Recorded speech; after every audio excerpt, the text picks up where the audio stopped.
আসসালামু আলাইকুম ওয়া রাহমাতুল্লাহি ওয়া বারাকাতুহু। ইন্তেফাদা বাংলাদেশ কর্তৃক আয়োজিত অধ্যকার এই মহতী সম্মেলনে আয়োজিত আগত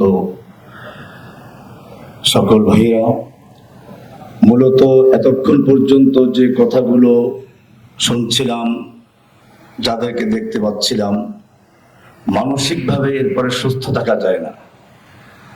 আমি এরকমই একটি সম্মেলনে গিয়েছিলাম, বাংলা এডিশন, আমাদের সাংবাদিক ইলিয়াস ভাইয়ের যে একটা অনলাইন ভিত্তিক টিভি, এটার উদ্বোধনী অনুষ্ঠানে গিয়েছিলাম।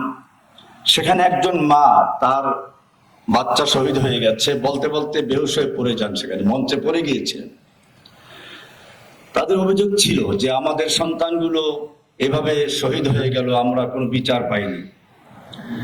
আমি বলবো, আজকে এখানে সাফল্য ও ব্যর্থতা, সাফল্য একটা আছে, সেটা হচ্ছে এই বাংলাদেশের বুকের উপরে এক জালিম স্বৈরাচারী খুন, গুম, হত্যা, ধর্ষণ সবকিছু চালিয়ে ক্ষমতা পাকাপোক্ত করার চেষ্টা করেছিল।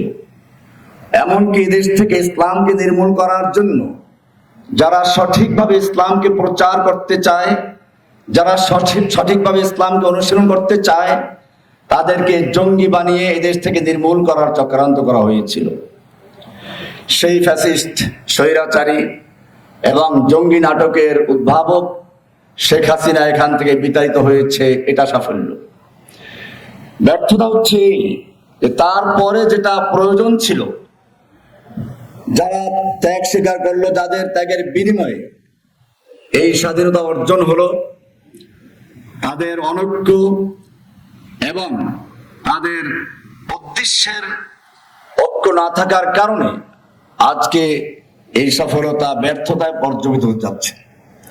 আমাদের মনে রাখতে হবে, আজকে যারা শহীদ হয়েছে, যারা আহত হয়েছেন, যারা, মনে রাখতে হবে, আপনারা যদি সত্যিকার ন্যায় বিচার চান, ন্যায় বিচার করার মালিক একজনই, আল্লাহ সুবহানাহু ওয়া তাআলা। তিনি বলেছেন মালিক ইয়াউমিদ্দিন। যখন শহীদরা আল্লাহর কাছে আবেদন করলো যে আমরা আমাদের আত্মীয় স্বজনকে বলে আসি আমরা খুব ভালো আছি, আল্লাহ রাব্বুল আলামিন বললেন আমার একটা নীতি আছে, আমি কাউকে আর ফেরত দিব না, তবে তোমাদের পক্ষ হয়ে আমি তোমাদের বার্তাটা পৌঁছে দিচ্ছি। ওয়ালা তাকুলু লিমান ইউকতালু ফি সাবিলিল্লাহি আমওয়াত বাল আহইয়াউন ইনদা রাব্বিহিম ইরযাকুন। তারা জীবিত, তারা আল্লাহর কাছে রিজিক প্রাপ্ত হয়। ফারিহিনা বিমা আতাহুমুল্লাহু মিন ফাদলিহি, তারা আনন্দে আছে। ওয়ায়াস্তাবশিরুনা বিল্লাযিনা লাম ইয়াহাতু বিহিম ইলা আখিরিহি। অনেক লম্বা বিষয়। আমি যে কথা বলতে চাচ্ছি সেটা হচ্ছে এই, মনে করবেন, প্রত্যেকটা ব্যর্থতার মধ্যে সফলতা থাকে, হতাশার মধ্যে সুসংবাদ থাকে। আল্লাহ সুবহানাহু ওয়া তাআলা তার প্রিয় নবীকে বলেছেন আদ-দুহা ওয়াল লাইলি ইযা সাজা। এখানে দুইটা শব্দ এসেছে। দোহা মানে হচ্ছে একেবারে যখন দিনের আলোটা প্রখর হয়ে যায়, আমরা যখন 10টা 11টা বাজে তখন যে আলোটা আসে, এটাকে দোহা বলা হয়। অপরদিকে ওয়াল লাইলি ইযা সাজা হচ্ছে যখন অন্ধকার একেবারে নেমে আসে।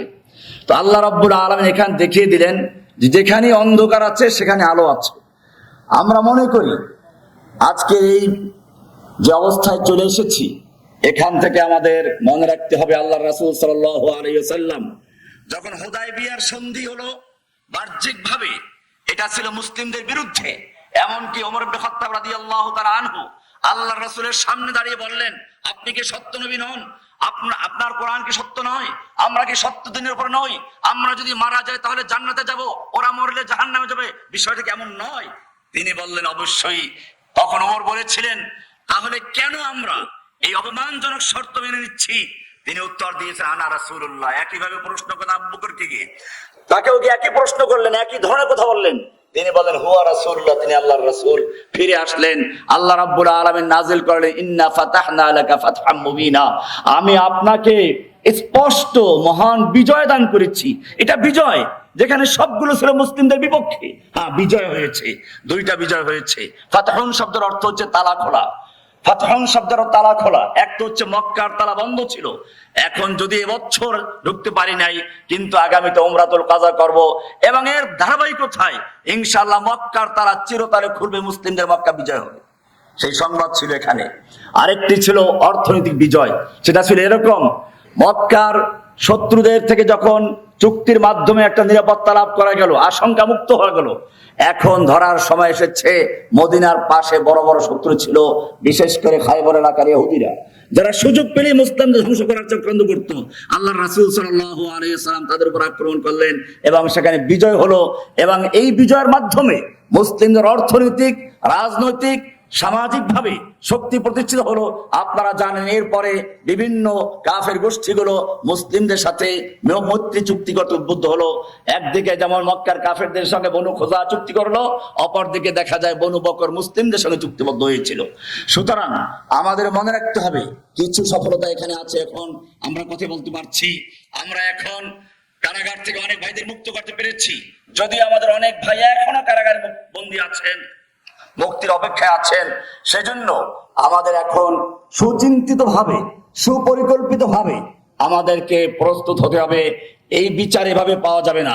যদি সত্যিকার বিচার আপনি পেতে চান, তাহলে আপনাদেরকে ঐক্যবদ্ধ হয়ে এই আবার নতুন করে ইসলামকে বিজয়ী করার জন্য যারা আজকে ক্ষমতা চিন্তাই করে নিয়েছে, যারা এই শহীদদের রক্তের উপর দাঁড়িয়ে ক্ষমতা পাওয়ার পরে শহীদদেরকে ভুলে গিয়েছে, বারবার আমরা একই অভিযোগ শুনছি, এখান থেকে যদি মুক্তি পেতে হয় তাহলে আমাদের ঐক্যবদ্ধ হয়ে আবার আরেকটা বিপ্লব করতে হবে, এবং সেই বিপ্লবের মাধ্যমে আবার ক্ষমতা হাতে নিয়ে এই শহীদদের বিচার ইনশাআল্লাহ করে ছাড়বো আমরা।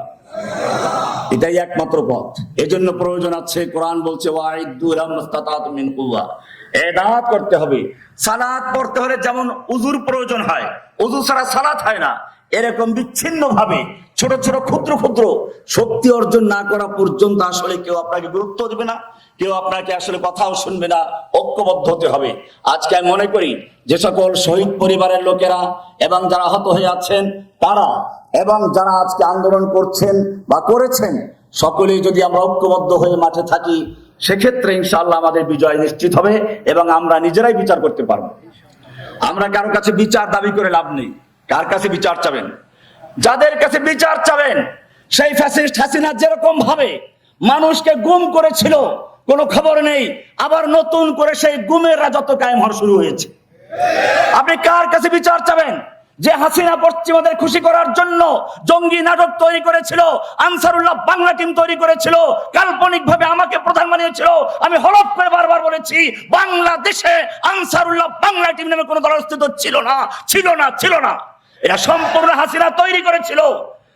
আজকে যেরকম ভাবে হাসিনার সময় জঙ্গি নাটক তৈরি করা হয়েছিল, লোকদেরকে ধরে নিয়ে যাওয়া হয়েছিল, মা বাপকে খবর দেওয়া হয় নাই, পরিবারকে জানানো হয় নাই, সেই একই নিয়মে হাসিনার রেখে যাওয়া সেই দোসরেরা যারা ঘাপটি মেরে বসে আছে, আবার সেই নাটক শুরু করেছে।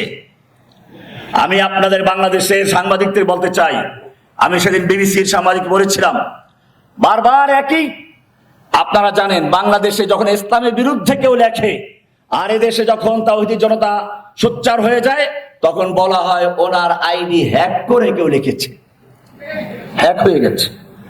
আর যখন আমাদের কোন একটা মাদ্রাসার ছাত্র আমার মুক্তির খবর শুনে আলহামদুলিল্লাহ বলেছে শুধুমাত্র, সেজন্য তাকে জেলখানা নিয়ে যাও, 12-14 বছরের ছাত্রদের, একজন দুজনে অনেকগুলো, সেই সিলেট থেকে ধরে এনেছে, এরপরে মামলা দিয়েছে গাজীপুরে। অপরাধ কি জিজ্ঞেস করলাম, অপরাধ হচ্ছে আপনার মুক্তির খবর শুনে আমরা মাশাআল্লাহ বলেছিলাম, আলহামদুলিল্লাহ বলেছিলাম। এ হচ্ছে আমাদের অবস্থা।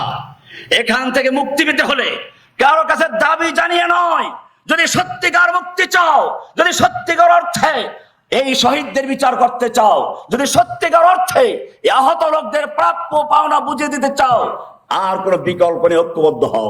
ওয়াইদু লাহুম মাসতাতাতুম মিন কুওয়া, এদাদের প্রয়োজন আছে। সেই জন্য শুধু এই কয়েকজন লোক দিয়ে চলবে না, এটা আরো বড় পরিসরে করতে হবে। এখানে আমি যা দেখতে পাচ্ছি, আমরা মনে রাখতে হবে, যে কোনো আন্দোলন যদি সফল করতে হয়, বিশেষ করে ইসলামিক আন্দোলন, তিনটা জিনিসের প্রয়োজন হবে।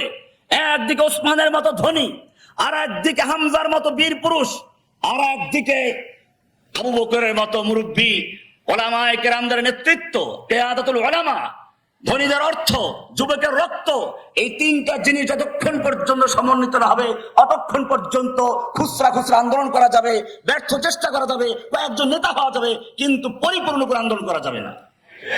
সেই জন্য যদি আপনারা সত্যিকার অর্থে একটা পূর্ণাঙ্গ আন্দোলন তারা করতে চান, একটা শক্তি অর্জন করতে চান, তাহলে এই ছোট পরিসরে নয়, এটা উচিত ছিল আরো বড় আকারে। বড় বড় ওলামায়ে কেরাম যারা কমপক্ষে আমাদের আদর্শের সঙ্গে যে মিল আছে, যারা নির্যাতিত নিপীড়িত, সেই লোকগুলোকে নিয়ে আরো বড় পরিসরে পরিকল্পনা নিয়ে আগান। ইনশাআল্লাহ আপনারা সফল হবেন। নাসরুম মিনাল্লাহি ওয়া ফাতহুন করিম। আসসালামু আলাইকুম ওয়া রাহমাতুল্লাহি ওয়া বারাকাতুহু।